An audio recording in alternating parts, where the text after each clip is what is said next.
The holiday season had always been my favorite time of year. There was something magical about it, stringing up lights, setting out decorations, and watching the neighborhood glow under a blanket of festive spirit. For me, it wasn't just about tradition. It was about creating memories, bringing joy to my family, and reminding myself why I worked so hard all year long. When I moved into a new suburban neighborhood 2 years ago, I knew immediately that the house would be perfect for holiday celebrations. A wide front lawn, tall eaves that practically begged for lights, and a long driveway that could be framed with candy canes or glowing arches. I pictured it all before I even signed the closing papers. What I didn't know then, what no real estate listing could ever tell you, was that this neighborhood came with a homeowners association. And not just any HOA. This one was notorious, a tightly run committee with a reputation for enforcing every rule down to the letter. At first, I didn't think much of it. I figured as long as I paid my dues, kept my lawn tidy, and didn't paint my house neon green, there wouldn't be an issue. And for the most part, the first year was quiet. I mowed regularly, trimmed hedges, and kept things neat. I even attended one of the HOA meetings just to show face, though I left quickly after realizing it was more about gossip and power trips than actual community building. By the time December rolled around, I was ready to start my first real Christmas display in the new house. Nothing outrageous, at least not at first. Just a modest string of lights along the roofline, a wreath on the door, and some glowing reindeer in the yard. I even bought one of those inflatable snowmen, which I placed near the driveway to wave at passing cars. The first night I turned them on, my kids squealed with excitement, and neighbors walking their dogs stopped to admire the glow. It felt right, it felt like home. But not everyone shared that feeling. 2 days later, I found the first letter from the HOA tucked under my doormat. It was printed in cold, formal language citing unauthorized exterior decorations and warning me of potential fines. I read it 3 times, convinced I must have misunderstood. Unauthorized decorations? It was Christmas. Who didn't put up lights? I brushed it off, assuming it was a mistake. After all, I had seen other homes with lights. Surely they didn't mean mine. But the following week, another letter arrived. This one was more direct, informing me that I was officially being fined for excessive holiday decorations and failure to obtain prior approval from the architectural committee. The fine was small at first, almost laughable, but it was the principle of it that stung. Here I was trying to spread a little joy, and instead I was being penalized. That night I drove through the neighborhood, paying close attention to the other houses. Sure enough, several had lights strung up. Some even had inflatable decorations larger than mine. None of them had been targeted. It was clear the HOA had singled me out. I later learned why. The president of the HOA, a woman named Linda, lived just around the corner. She was the kind of person who seemed to relish the power her position gave her. People whispered about her at block parties, warning newcomers to tread carefully. She had a reputation for controlling every detail, from the shade of mulch and flower beds to the placement of satellite dishes. If she didn't like something, she found a way to make it a violation. And apparently, she didn't like my lights. At first, I considered just taking them down. It would have been easier. I could have avoided conflict, avoided the fines, and kept my head down. That's what most people in the neighborhood did when faced with Linda's wrath. They complied. They didn't fight back. But the more I thought about it, the angrier I became. Why should I be punished for celebrating a holiday? Why should I let someone else dictate how I enjoyed my own property? I paid my dues. I followed the rules. And as far as I could tell, nothing in the HOA guidelines explicitly forbade Christmas lights. The excessive decorations clause was vague, open to interpretation, and clearly being used as a weapon against me. So I made a decision. If Linda thought my display was too much, she hadn't seen anything yet. That weekend, I went shopping. I loaded my cart with strings of lights, inflatables, yard figures, and timers. I bought candy cane arches for the driveway, twinkling icicle lights for the roofline, and glowing snowflakes for the windows. I even found a giant inflatable Santa that stood 12 feet tall, waving merrily with a bag of presents slung over his shoulder. As I unloaded everything into my garage, I couldn't help but smile. If the HOA wanted a problem, I was about to give them one they would never forget. The first expansion of my display was modest enough. I added more lights along the bushes, set up the candy cane arches, and plugged in the new inflatables. When I flipped the switch, the yard came alive in a blaze of color. Cars slowed as they drove past, children pointed and laughed, and even a few neighbors came by to compliment the setup. But sure enough, within 48 hours, another letter arrived. The fines were increasing, the language more aggressive. They threatened to escalate to legal action if I didn't comply. That was the moment it became clear this wasn't just about lights. This was about power. Linda and her committee wanted to prove they could control me, and they were willing to use every tool at their disposal to do it. What they didn't realize was that I wasn't about to back down. If they thought my growing display was excessive now, they had no idea what was coming next. Because I wasn't just going to light up my yard. I was going to light up the entire block. The letters from the HOA had become predictable, almost comical. Each one arrived in a crisp white envelope, printed on official letterhead, as though the threat of fines and disciplinary actions carried the same weight as a summons from a federal court. At first, I read them with a sense of dread, but by now they only fueled my determination. The display had already grown beyond what most people would consider reasonable. The candy cane arches framed my driveway like a glowing runway. The roofline sparkled with twinkling icicles that seemed to drip light into the night. My yard was filled with inflatable snowmen, reindeer, penguins with scarves, even a giant Santa Claus who towered over my porch, waving cheerfully at passing cars. But for every new decoration I added, the HOA added another fine. The numbers climbed higher, the threats grew bolder, and still I refused to bend. It wasn't about the lights anymore. It was about standing up to a system that thrived on fear and compliance. Neighbors began to notice. At first, they stopped by to admire the display, telling me how beautiful it looked and how much their kids loved walking past it on evening strolls. But soon, their admiration shifted into something else, curiosity and then quiet admiration for my defiance. Many of them confessed that they had their own run-ins with the HOA, their own battles that they had lost or chosen not to fight. A mailbox painted the wrong shade of gray, a flower that didn't match approved designs, a swing set that had to be torn down because it clashed with the neighborhood aesthetic. Everyone had a story and everyone had folded under pressure. Until now, my rebellion gave them something they hadn't felt in a long time: hope. It started small. One of my neighbors down the block strung up a modest line of lights along his porch. A day later, another set out a glowing nativity scene in their yard. By the end of the week, a handful of houses had added lights, wreaths, and inflatables of their own. It was subtle at first, as though they were testing the waters, waiting to see what the HOA would do. And the HOA did not disappoint. Letters began arriving in their mailboxes too. But instead of discouraging them, it only stoked their resolve. For every threat Linda and her committee issued, more lights appeared. The cul-de-sac began to shimmer in shades of red, green, and gold. Yard after yard bloomed with glowing snowflakes, candy canes, and animated reindeer. Soon, it wasn't just me, it was the entire block. Linda was furious. Her car, a pristine white SUV that she polished religiously every Saturday, would creep slowly down the street at night, headlights off, as she took photos of each offending house. She sat in HOA meetings waving her stack of evidence like a weapon, promising that fines would be enforced, that legal action would be swift. But something was happening that Linda didn't expect. The more she pushed, the more united the neighborhood became. One evening, after I had added a second string of arches along the walkway, I noticed a group of neighbors gathered in the street. They were talking, laughing, sharing ideas about decorations. A retired couple down the block offered to lend out an old set of lights they hadn't used in years. A young family pooled together to buy a giant inflatable snow globe, which they set up right in the center of their yard. It became a movement. Every night when the lights flicked on at sunset, the block transformed into something magical. Cars slowed to admire it, kids pointed in awe, and even people from other neighborhoods began driving by just to see the spectacle. What had started as one man's stubborn defiance had become a full-blown holiday attraction. And with every passing day, Linda's threats grew emptier. The HOA fines piled up, but few paid them. Letters were ignored, threats tossed aside. For once, the community wasn't afraid. They had strength in numbers, and the HOA didn't know how to handle it. But Linda wasn't about to let her authority slip away so easily. She escalated. One morning, I woke up to find a notice taped to my door. It was an official cease and desist order, signed not just by Linda but by the entire HOA board. They demanded immediate removal of all decorations under the claim that the lights posed a safety hazard. If I failed to comply, they threatened to take me to court. The wording was harsher, the tone more desperate. It was clear they were running out of options, clinging to any excuse they could find to shut me down. But by then, it wasn't just my fight anymore. The entire neighborhood had joined me, and none of us were backing down. That evening, as the sun set and the lights flickered on across the block, I realized something. Linda thought she was at war with me, but she wasn't fighting me anymore. She was fighting everyone, and she was losing. Still, I knew she had one last card to play. The HOA might have been faltering, but Linda was the kind of person who didn't accept defeat easily.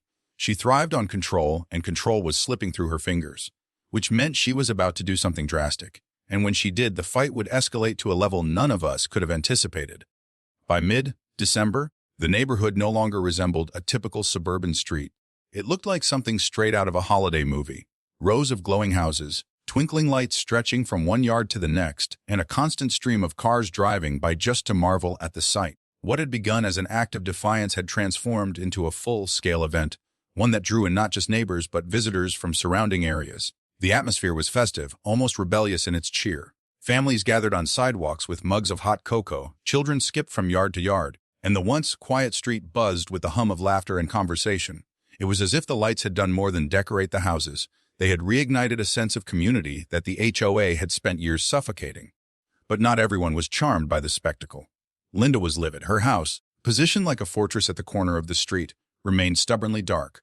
While every other property glowed with holiday spirit, hers stood in stark contrast, a shadow of resistance against the sea of color. She refused to acknowledge the joy that had spread across the neighborhood. Instead, she doubled down on her mission to stamp it out. The HOA's letters escalated. What started as modest fines had ballooned into outrageous sums. Threats of liens, lawsuits, and property seizures were thrown around as if they were inevitable. Copies of cease and desist orders appeared taped to multiple doors, not just mine. But this time, people didn't cave. The neighbors had seen what happened when one person stood up. Now they were standing together. The fines went unpaid, the threats ignored, and the HOA, so used to ruling through fear, seemed powerless in the face of a united bloc. That only made Linda more dangerous. Her next move came swiftly. Late one evening, as the block was alive with twinkling lights and holiday cheer, a convoy of vehicles rolled onto the street. Two marked city trucks, a van, and an SUV bearing the HOA emblem stopped directly in front of my house. Out stepped a handful of men in reflective vests, clipboards in hand, led by Linda herself, striding forward like a general preparing for battle. They claimed the lights violated municipal safety codes and ordered an immediate takedown. Extension cords crossing sidewalks, inflatables too close to the street, wattage exceeding safe limits. They listed violations like bullets from a gun. The workers moved toward my yard as though ready to dismantle everything on the spot. But they hadn't counted on the neighbors. Within minutes, people poured out of their homes. A crowd formed around the trucks, blocking access to my yard. The retired couple from 2 houses down stood shoulder to shoulder with the young family across the street. Teenagers who had been sipping cocoa put themselves between the workers and the decorations. Parents held their children close but stood firm. The workers hesitated, clearly unprepared for resistance. They weren't law enforcement, and they knew it. Their job was inspection, not confrontation. Linda barked orders demanding they push forward, but the workers exchanged uncertain glances. One of them muttered something about not wanting to get involved in whatever this was. Slowly, reluctantly, they retreated, climbing back into their vehicles. The convoy rolled away under a chorus of cheers from the neighborhood, leaving Linda standing alone in the street, her face twisted in rage. It was a victory, but a temporary one. That night, I sat on my porch, looking out at the glowing block. The lights shimmered with a kind of defiant beauty, each one a symbol of resistance. But I couldn't shake the feeling that this was only the beginning. Linda wasn't going to stop. The failed inspection raid had humiliated her, and people like her didn't take humiliation lightly. If anything, she would double down, finding new ways to assert control. And sure enough, the very next morning, the escalation arrived in the form of a thick envelope. This one wasn't just another fine. It was a lawsuit. The HOA with Linda's name at the top was officially taking me and several other homeowners to court. They claimed we were in violation of bylaws, creating safety hazards, lowering property values, and willfully ignoring directives. The language was cold, clinical, but the intent was clear. She wanted to crush us, legally and financially. For many, it was a breaking point. Some neighbors panicked, wondering if they could afford to fight a lawsuit. Others worried about what it would mean for their homes, their mortgages, their futures. The fear Linda had been trying to instill from the start crept back in. But I couldn't let it win. I began researching. Late nights were spent combing through HOA bylaws, municipal codes, and state laws governing homeowner associations. The more I read, the more I realized something important. Linda wasn't nearly as untouchable as she thought. Many of her fines were arbitrary, unsupported by the bylaws. Her threats of safety violations had no official backing from the city, and her use of HOA funds to pursue personal vendettas that bordered dangerously on illegal. The lawsuit might have been designed to scare us, but it had also given me an opening. If Linda wanted a fight in court, she was about to get one.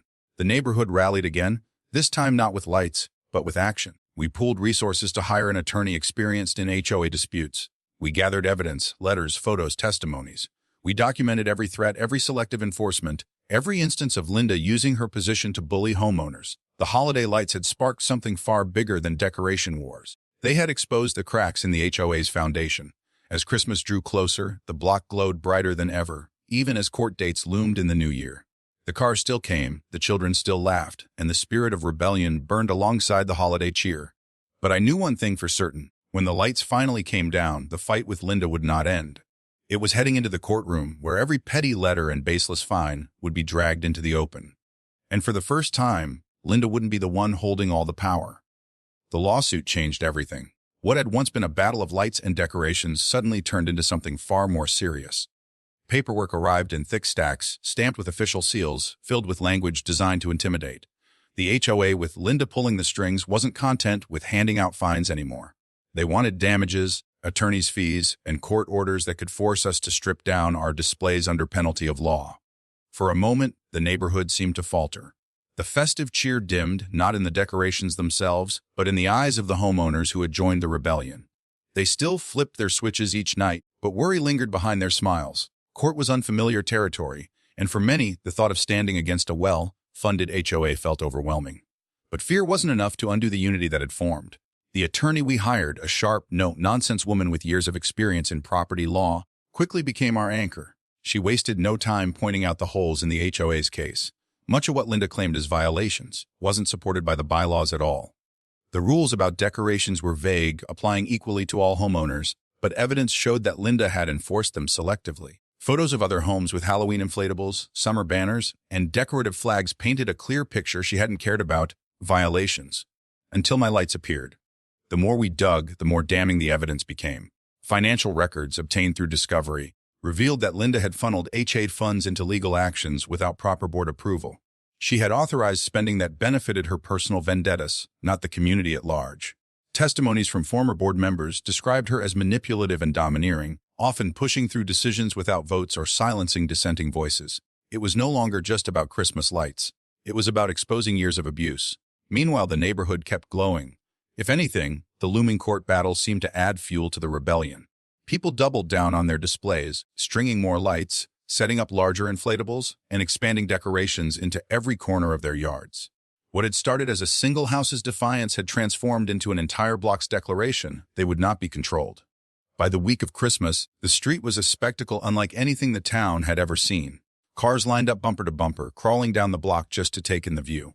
Local news crews showed up, cameras rolling as they captured the dazzling displays and interviewed wide-eyed children. Social media posts spread like wildfire, drawing even more visitors. And through it all, Linda seethed in the shadows. Her house remained dark, her decorations non-existent, a void of bitterness in the middle of joy. The HOA responded with desperation. They sent out final notices, threatening immediate liens on properties, though our attorney quickly reassured everyone that such threats were empty without a court ruling. They hired additional legal counsel, digging the financial hole deeper. Linda's face grew tighter, more strained, each time she drove past the glowing street that defied her authority. Christmas Eve arrived, and the neighborhood turned it into a celebration. Families gathered outside, sharing food, singing carols, and watching as the entire block lit up in unison. It wasn't just decorations anymore. It was a statement, a festival of resistance. The joy was contagious, spilling into every corner of the community. For the first time in years, people felt like neighbors again, united not by rules, but by shared defiance. Linda, of course, couldn't stand it. Late that night, as the festivities wound down and people drifted back inside, she made one final attempt to reassert control. Security cameras caught her creeping along the sidewalks, clipboard in hand, scribbling notes and snapping photos of every house. She thought no one noticed, but the cameras saw everything. Her muttered complaints, her obsessive documentation, even her tripping over a candy cane arch in the dark. The footage spread quickly.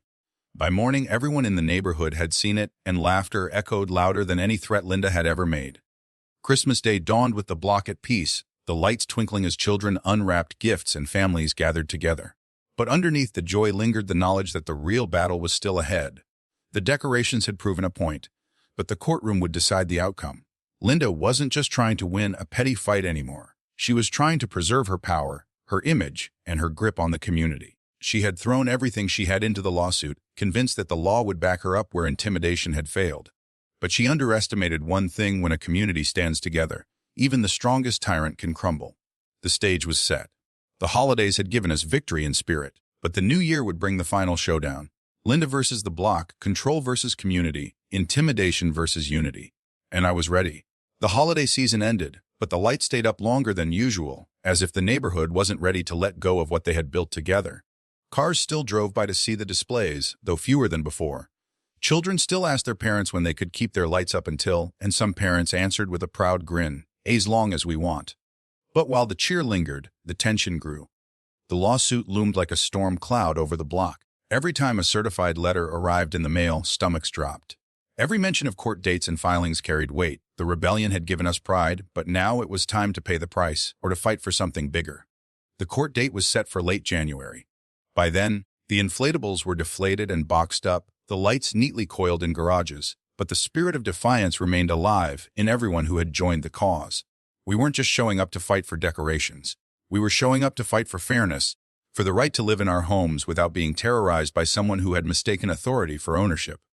The courtroom was sterile, quiet, a stark contrast to the vibrant energy of the neighborhood we came from. On one side sat the A's legal team, suited, polished, and paid for with the very dues homeowners had contributed. At their center sat Linda, her expression carved from stone, hands folded tightly as if she were about to deliver judgment herself. On the other side we sat together.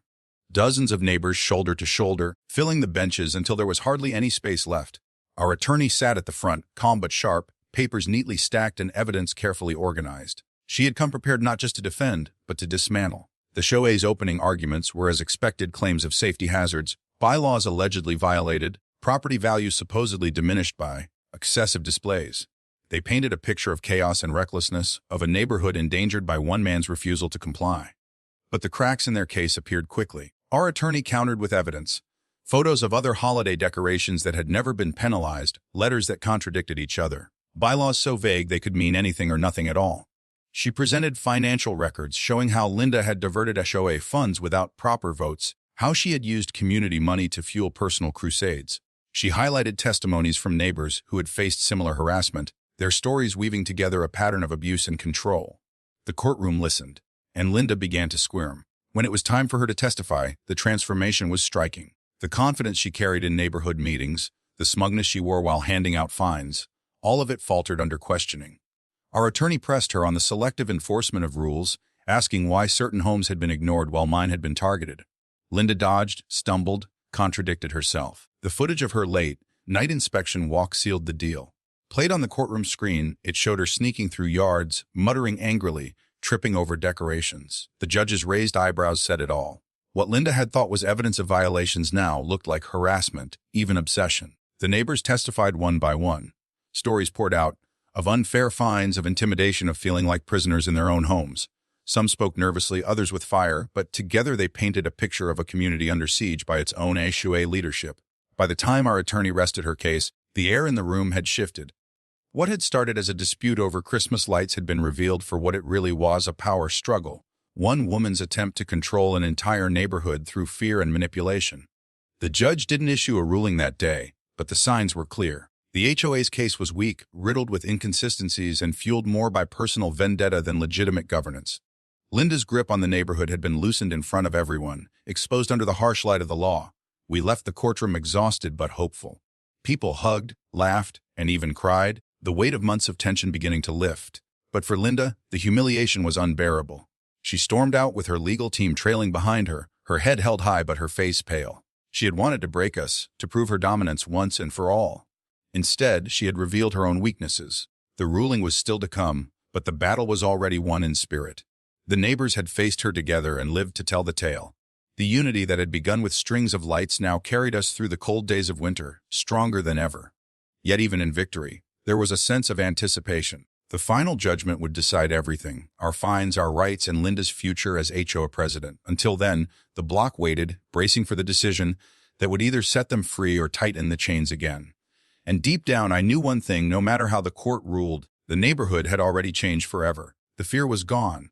The silence was broken. The days of Linda's unchecked reign were coming to an end. The waiting was the hardest part. Weeks dragged on after the court hearing, each day filled with speculation, hushed conversations, and nervous glances whenever a neighbor picked up their mail. The entire block seemed to live in a state of limbo, caught between hope and dread. The rebellion had been loud, colorful, and defiant, but the final word rested in the hands of a single judge. When the ruling finally arrived, it came not with fanfare, but in plain envelopes delivered to each homeowner. Thick paper, neat type, the seal of the court pressed into the corner. People gathered outside almost instinctively, tearing open their letters, scanning the words that would decide their fate. And then the cheer erupted. The judge's decision was clear. The HOA's fines were invalid, their enforcement discriminatory, and their use of funds improper. Not only were all penalties nullified, but the HOA was also ordered to reimburse homeowners for attorneys' fees and expenses. In addition, the court recommended a full audit of the HOA's finances and leadership practices, a move that practically guaranteed the end of Linda's reign. It was over. The sense of relief was electric. Neighbors hugged, laughed, and cried, their burdens lifted in an instant. What had begun as a fight over Christmas lights had ended in a victory for the entire community, a victory that went far deeper than decorations. For Linda, however, the ruling was devastating. Within days, she was forced to step down as HOA president. The audit revealed years of questionable spending and abuse of power, her legacy unraveling thread by thread. What had once been her weapon, fear, was now gone, replaced with the collective voice of neighbors who refused to be silenced. Her house became the darkest on the block, a shadow in the midst of light. No decorations, no gatherings, no laughter. Just silence and drawn curtains as the rest of the community thrived without her. The HOA itself didn't dissolve, but it transformed. New leaders were elected, people who cared about the neighborhood instead of controlling it. Rules were clarified, enforcement made fair and transparent. Instead of fines and threats, the HOA began to focus on improvements, repairing sidewalks, planting trees, organizing events. The block went from a place of tension to a place of pride. And when the next holiday season rolled around, the transformation was complete. That December, the neighborhood put on a display bigger and brighter than ever before. Not because they had to fight, but because they wanted to celebrate their victory, their unity, and their freedom. Lights stretched from one end of the block to the other, synchronized displays danced to music, inflatable Santas and snowmen filled the yards. It wasn't rebellion anymore, it was tradition, born from struggle, carried forward with joy. Cars once again lined the streets, but this time, instead of curious strangers gawking at a feud, they came to see a community that had found its identity. Local news crews returned, but their stories were different now, stories of resilience, of neighbors coming together, of an HOA reformed by the very people it had once tried to control. As for me, I stood in my yard on Christmas Eve, the lights reflecting off fresh snow, and felt a sense of peace I hadn't known in years. What had started with a simple string of lights had become something none of us could have predicted.